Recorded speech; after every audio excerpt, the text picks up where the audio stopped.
We would never know what would have happened if Mourinho was the chosen one, but I think there was no doubt that Guardiola was the right choice.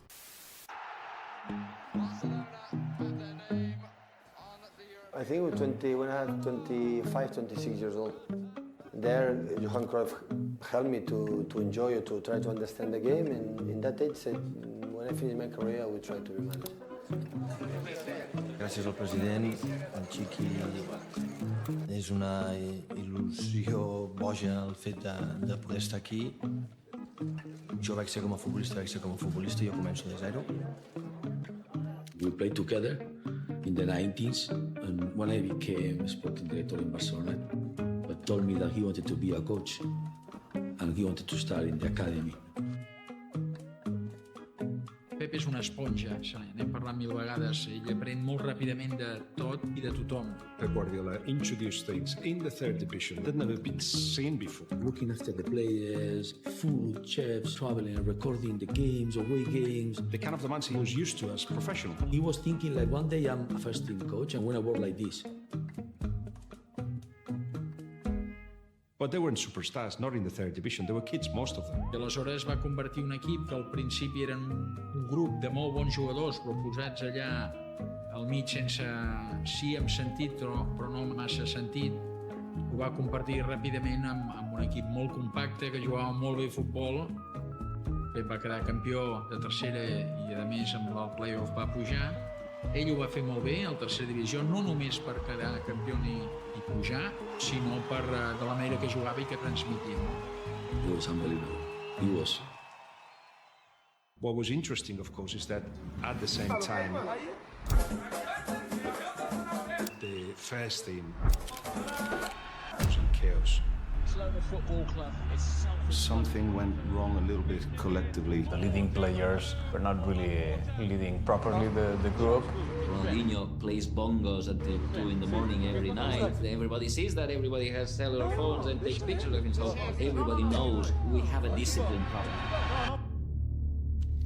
By the turn of 2008, the first team of Barcelona was on a downward spiral. No trophies in 2 years, and with a squad with players on big wages underperforming on and off the pitch. A revolution was needed, and a new leader.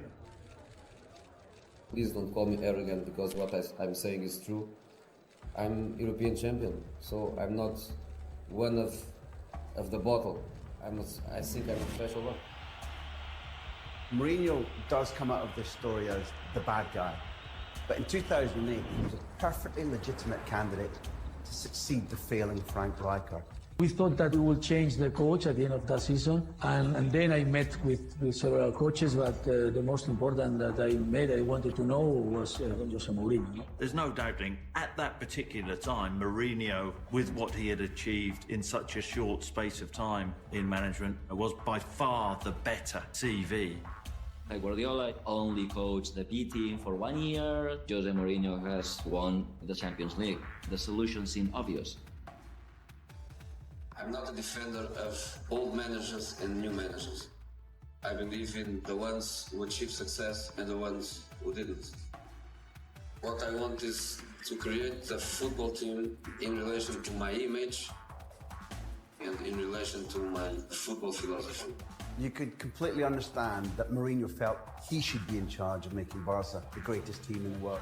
But 2008... I arrive here with my ego big. No, it's even higher.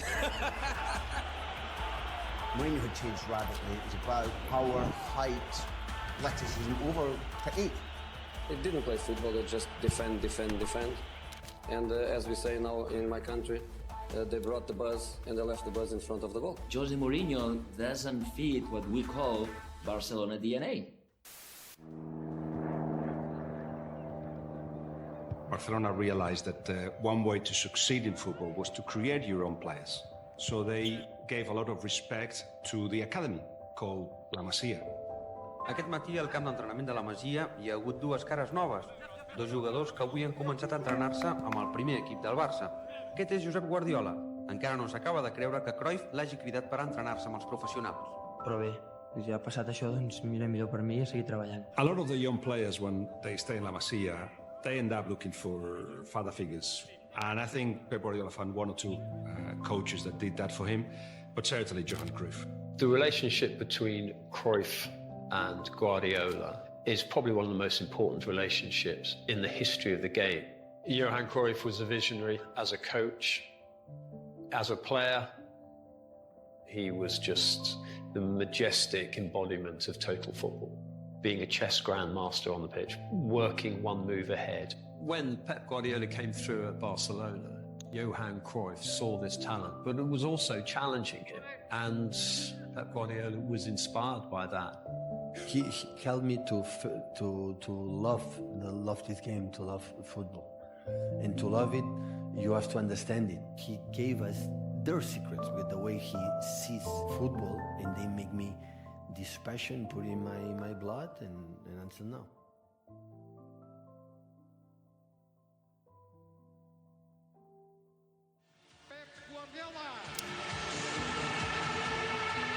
We would never know what would have happened if Mourinho was the chosen one, but I think there was no doubt that Guardiola was the right choice. In retrospect, it's remarkable that because of Euro 2008, Guardiola's appointment had garnered very little media coverage in Spain until the day of his presentation. And he sits there, lean, young, full head of hair, and says, everything changes. It was his statement of, I'm in charge.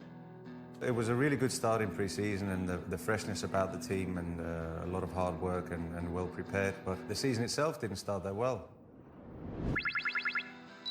They were bottom three after 2 games. 1 draw against Racing and a defeat against Numancia, who had just been promoted. Every defeat and every draw would be used by the media to say he wasn't experienced, he should have been Jose Mourinho.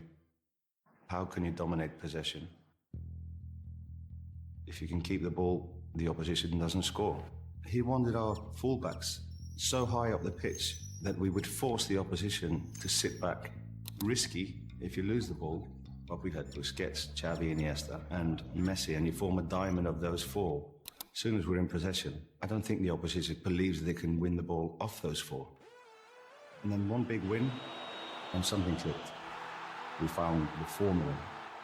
We needed that victory. If we'd have drawn that game, the question marks would have started flying around. And once we found that click, once we got that first victory, there was no stopping us. They played this beautiful football, everything was new, fresh, and it was fun. That team was unbelievable. They were playing the best football of the world, and it was in the first season. They won absolutely everything. 6 trophies. Nobody had ever done that before.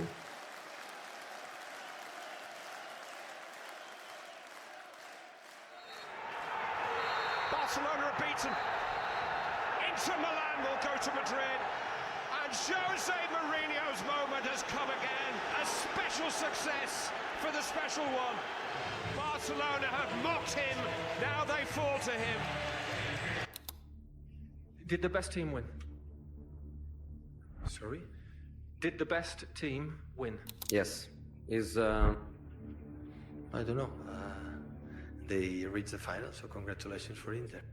Jose Mourinho revenged that rejection he had felt by not being chosen ahead of Pep Guardiola as the manager of Barcelona. By beating Barcelona, Jose Mourinho became a Real Madrid hero. Now I have 2 houses. Stamford Bridge, San Siro, and a 3rd house, probably Santiago Bernabeu. Real Madrid at that point did not know how to beat Pep Guardiola. What is the lure of coming here to Madrid? You could pick any club in the world. Why here? What do you want to achieve here? And then suddenly Real Madrid realised that to compete with Barcelona, they needed to get Jose Mourinho in. It's the only club that wants me. We Catalans are victims of a state that is carrying out political persecution and worthy of a 21st century European democracy. Barcelona Madrid, it's not just something around sports, it's around everything else. I mean, it's political. An interim minister conspired to destroy our health system. It's almost Spain against what you conceive as another country. They want their own independence, they want to be declared, a sovereign state of their own. Political police units that fabricate false evidence against our leaders. It becomes much more than just a football game. It becomes political. It becomes all about where you were born and what you perceive to be right and wrong. Barcelona became really dominant, and I think Jose was brought in then to try and do something about it. So there's always rivalry, Barca-Madrid. But of course, with Mourinho, clashes get magnified because he's not a real gentleman, right? He doesn't act the Barcelona way. They were the two best teams in the world battling for the same trophies. And in the semi-finals of the Champions League, you couldn't have written a better script. Jose Mourinho knew that to beat Barcelona, he had to go after Pep. He complains the day before the game, he tries to manipulate the referee and the press.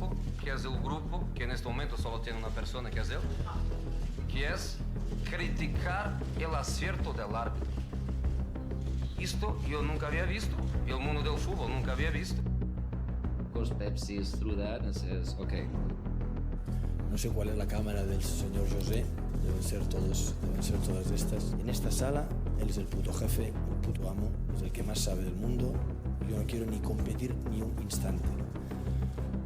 Mañana a las 8:45 nos enfrentamos aquí en el campo, fuera del campo, y ha ganado durante todo el año, ha ganado durante toda esta temporada y en el futuro lo que va a ser. We're in the Bernabeu, one of the finest stadiums in the world. Tonight, a chance to enjoy the greatest rivalry in European football, the might of Madrid against the beauty of Barcelona. What is with the word of Talvez? Maybe we have to change some? Provavelmente tenemos que cambiar algo.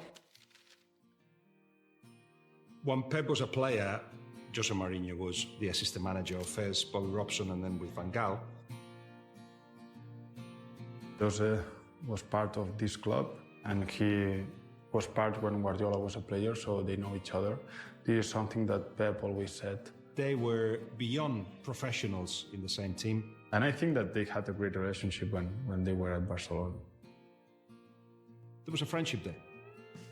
Then you get these two figures who had been friends, who become enemies, head-to-head against each other. He decided he would be what Barcelona were not. If they wanted the ball, he didn't want the ball. If they were light, he was dark.